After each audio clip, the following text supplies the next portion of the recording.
The sculptor's language, Kai's final carving. Hello, everyone. This is a story for you. It is about a small village, a young man, and a big, silent dream. It is a story about how purpose becomes the strongest kind of motivation. We all know that learning English is a long road, not a quick jump. Sometimes the journey feels heavy. Sometimes the new words feel like stone. But remember this story. Remember Kai. His journey is your journey. Listen closely to the sharp sound of wood carving in the village of Stone Pine. In the deep heart of the mountain valley, there was a beautiful village called Stone Pine. The village was famous for only one thing: wood carving. The people of Stone Pine took hard, rough wood and turned it into things of beauty: birds in flight, strong animals, and quiet, smiling faces. These carvings were strong because the people's hands were strong. They had a skill that was hundreds of years old. In this village lived a young man named Kai.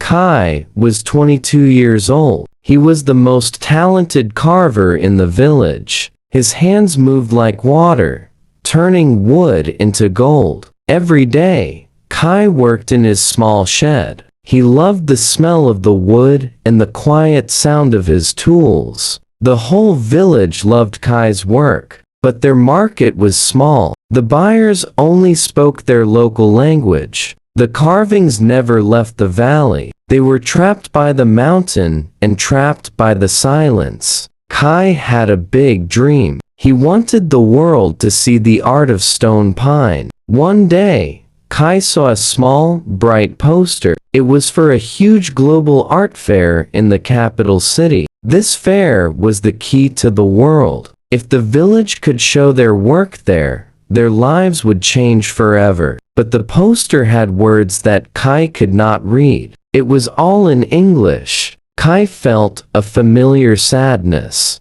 The language was a heavy gate, made of iron. He had the key, the skill, but he couldn't reach the lock. He realized his talent was trapped by his silence. Kai took his finest carving, a small, proud eagle, and looked at it. He whispered to the wooden bird, "You are ready for the sky, but I cannot open the window." He made a decision, a true decision that changed everything. I must learn English, not to talk about simple things, but to talk about the great things of my village. My English must be as strong as the wood I carve.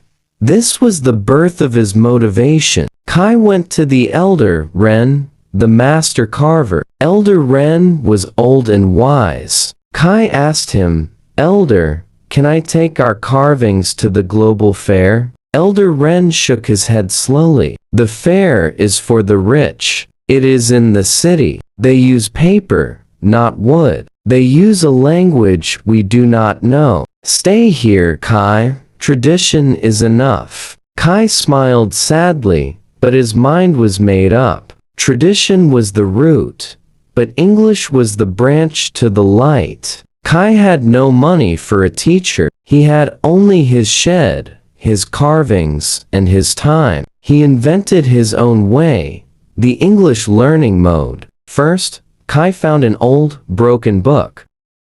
It was an English dictionary. He started not with the big words, but with the things around him. He took his favorite carving tool. He found the word chisel. He wrote it on a small piece of paper and stuck it on the tool. He took his favorite wood, the word oak. He wrote it on the wood pile. He looked at his finished work.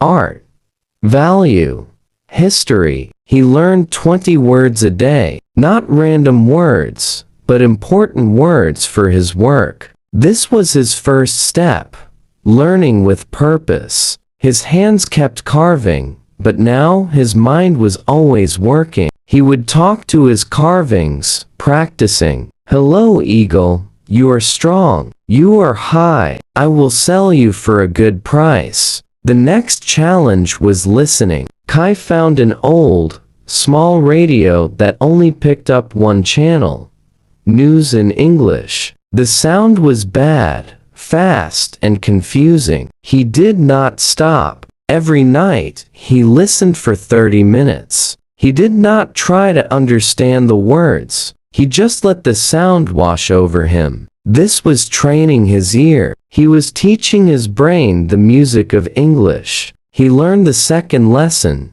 Listen until the rush of sound becomes familiar. You must feel the rhythm before you catch the words. After a year, Kai had learned many words. He could write simple sentences about his craft. He finally sent an application to the global fair. He wrote it slowly, checking every single word in his dictionary. He wrote about the soul of the wood and the history of stone pine. 2 weeks later, thick envelope arrived. The elder wren watched as Kai opened it. It was a rejection letter. The words were difficult, cold, and final.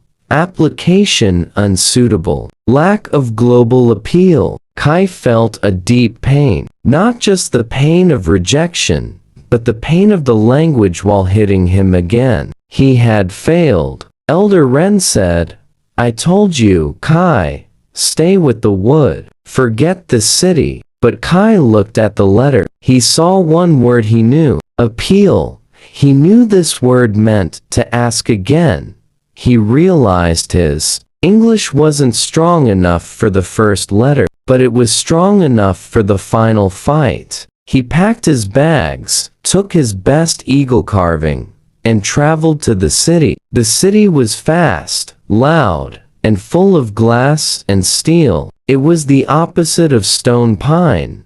Kai found the global fair office. He met the official in charge, a sharp woman named Miss Anya. She looked very busy. She spoke very fast. "You are Kai. Your application was rejected. Please be brief." Kai was terrified. He felt the fear like a stone in his throat, but he held his wooden eagle tightly. He thought of his village. He thought of his dream. He did not use any long, complex words. He used the simple, powerful words he had practiced for 2 years. "Miss Anya, I understand rejected, but I ask for appeal." Miss Anya was surprised. "On what grounds?" Kai held up the eagle carving. "This is my ground. This carving is the truth of stone pine.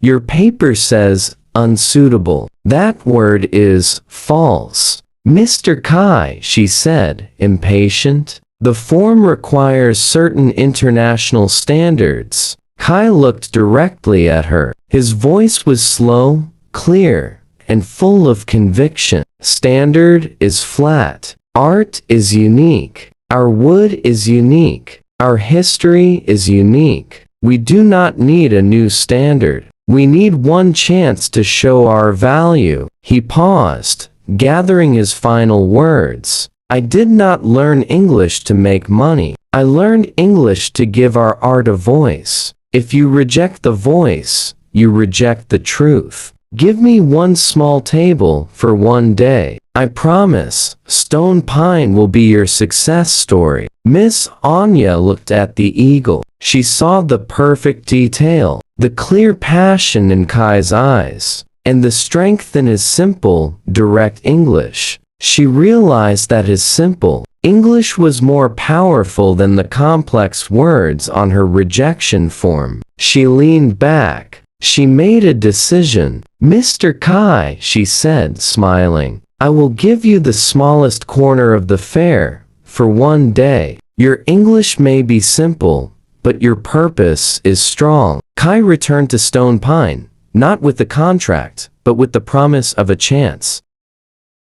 His English, built on necessity and purpose, had broken the iron gate. He used simple words, but he spoke with the volume of the entire village's dream. The village was no longer silent. They had found their voice. Kai's story ends not with the full stop, but with the wide open path. He went to the fair, and the world saw the art of stone. Pine. His journey teaches us three powerful lessons. Find your fuel, not just your teacher. Do not learn English for a test. Learn English to solve a problem, to defend your truth, or to open a door. Your purpose is the only fuel that never runs out. Simple English is the strongest English. You do not need fancy words. You need clear words spoken with courage. The simple words you know today are your tools. Use them to carve your future. Choose the mode. Put your mind in the English learning mode every day. Listen to the sound, name the objects, and speak your truth, even if it's only to a wooden eagle. Persistence is the final key. You have your own village. You have your own dream. It is time to speak your truth to the world. If Kai's journey inspired you to turn on your own learning mode, then join our global community. Subscribe to the channel right now and hit the notification bell so you never miss a lesson that helps you turn your dreams into reality. Thank you for watching. Let's go build our voice together.